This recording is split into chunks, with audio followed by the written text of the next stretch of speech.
नमस्कार friends, planet hub channel में आप सभी का फिर से हार्दिक स्वागत है। और इस बार सब्जेक्ट रहेगा 30 जनवरी 1980, 30 जनवरी 1980 का जिनका भी बर्थ है उनकी बात करेंगे। 30 जनवरी को जो व्यक्ति पर्सन 98 के अंदर जन्म हुआ है, बर्थ हुआ है, उनके लिए लक्की नंबर, लक्की कलर और लक्की स्टोन के बारे में बात करेंगे। तो 30 जनवरी 1980 के दिन मिथुन राशि फलित हुई थी।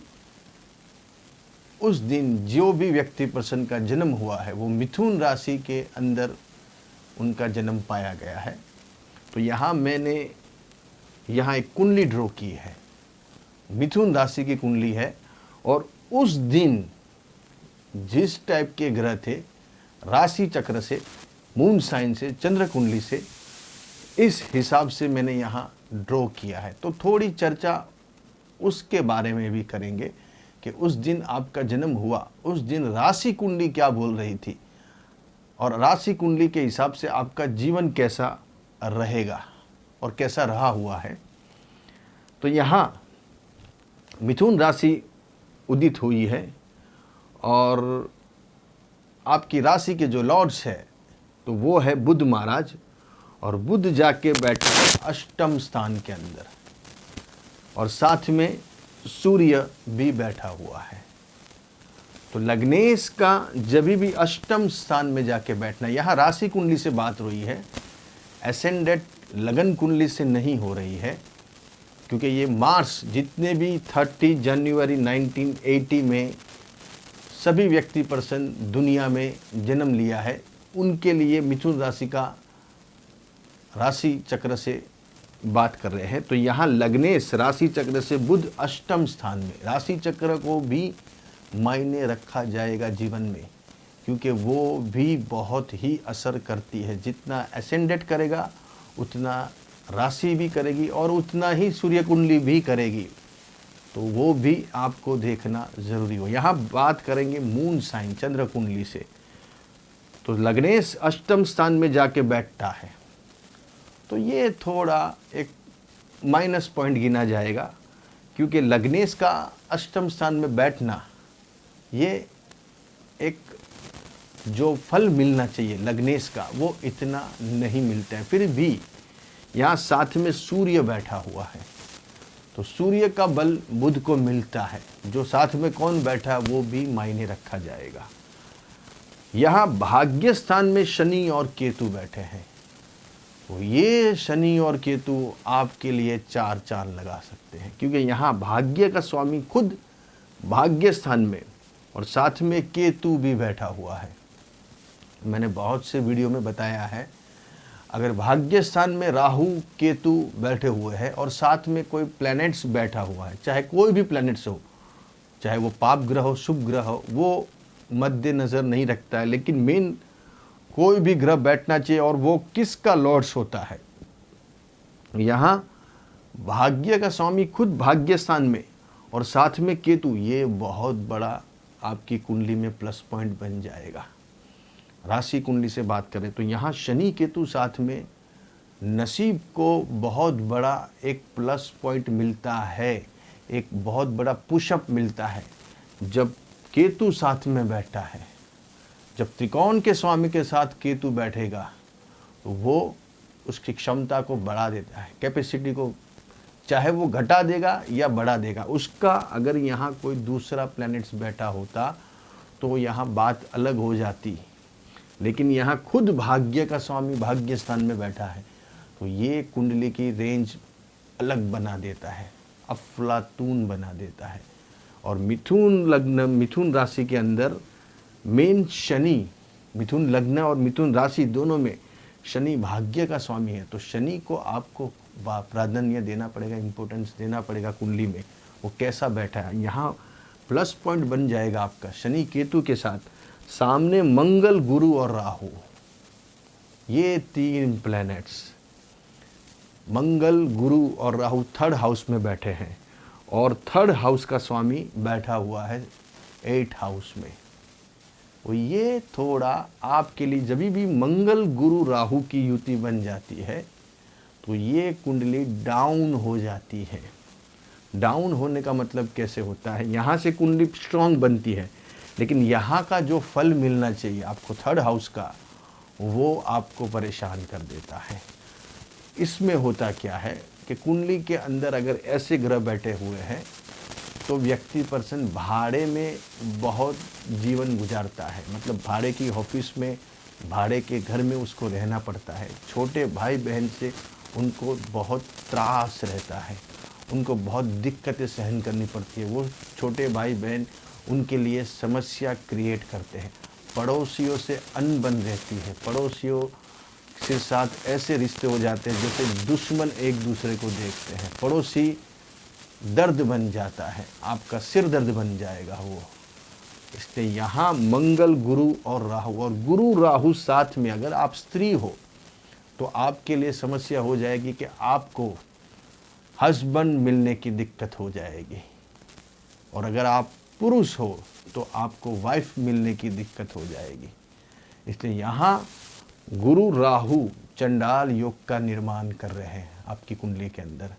इसलिए ये पॉइंट थोड़ा सोचने वाला हो जाता है। गुरु मंगल बहुत बढ़िया है, सी राशि का गुरु, सी राशि का मंगल, लेकिन साथ में बैठ गया राहु।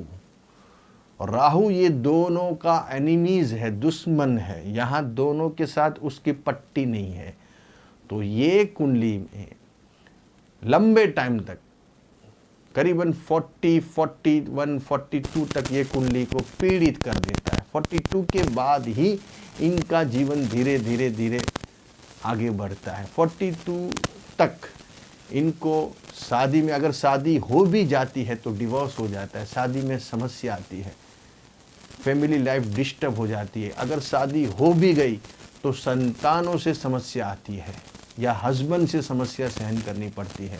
अगर हस्बैंड के साथ वो कॉम्प्रोमाइज़ कर लेंगे तो संतान से उनको समस्या फेस करनी पड़ेगी।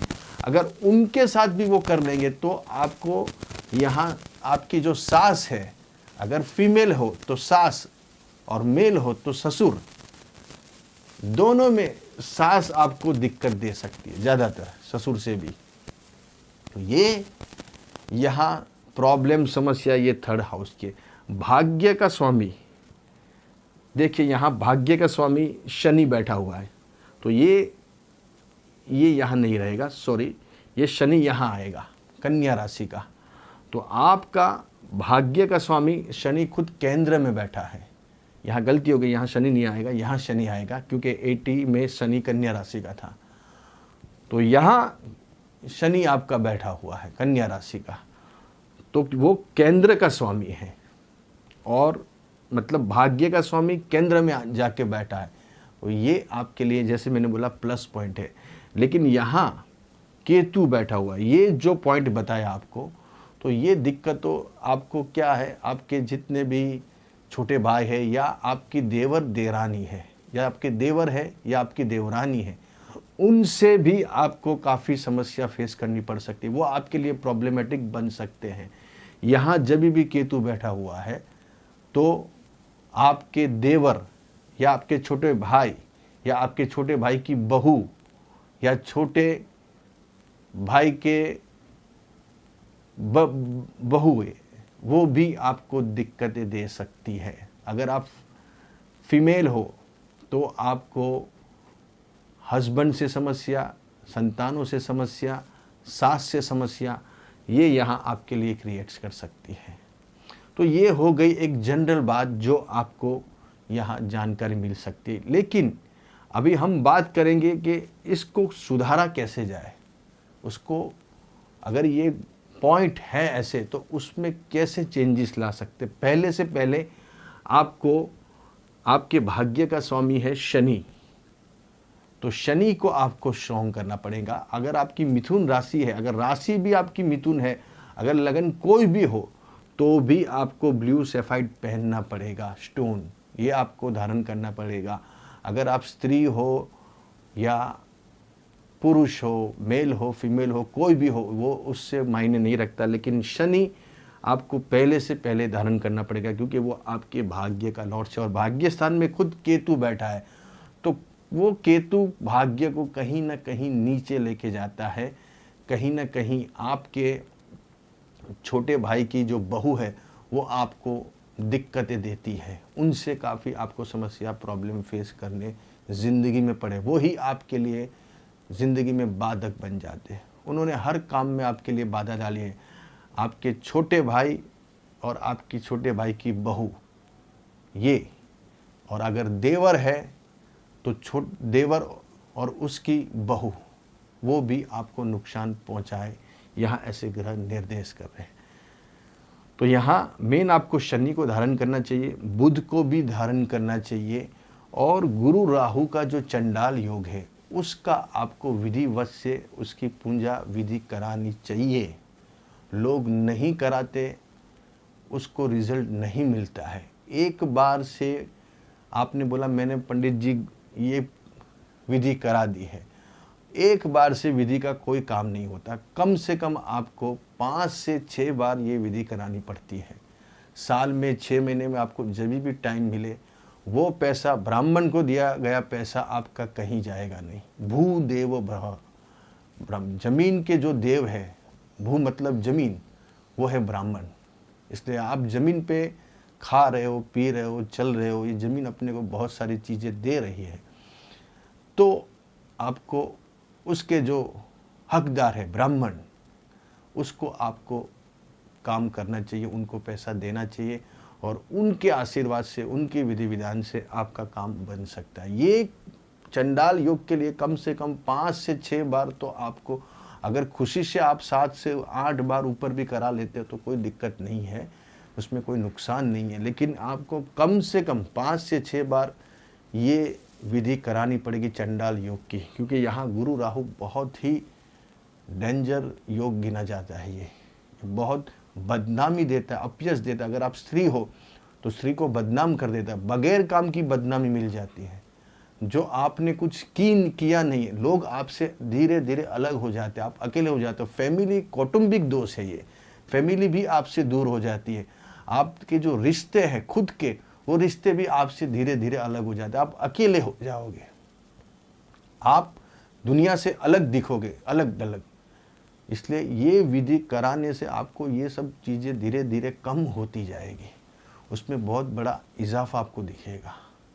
इसलिए ग्रह कहीं गलत नहीं होते हैं। जितने भी 30 जनवरी 1980 का बर्थ है उनके लिए लक्की नंबर माना जाएगा 22, 22 नंबर आपको लक्की है, और टोटल 4 भी पकड़ सकते हैं, क्योंकि आपकी पूरी 30 एक 98 का टोटल होता है 22।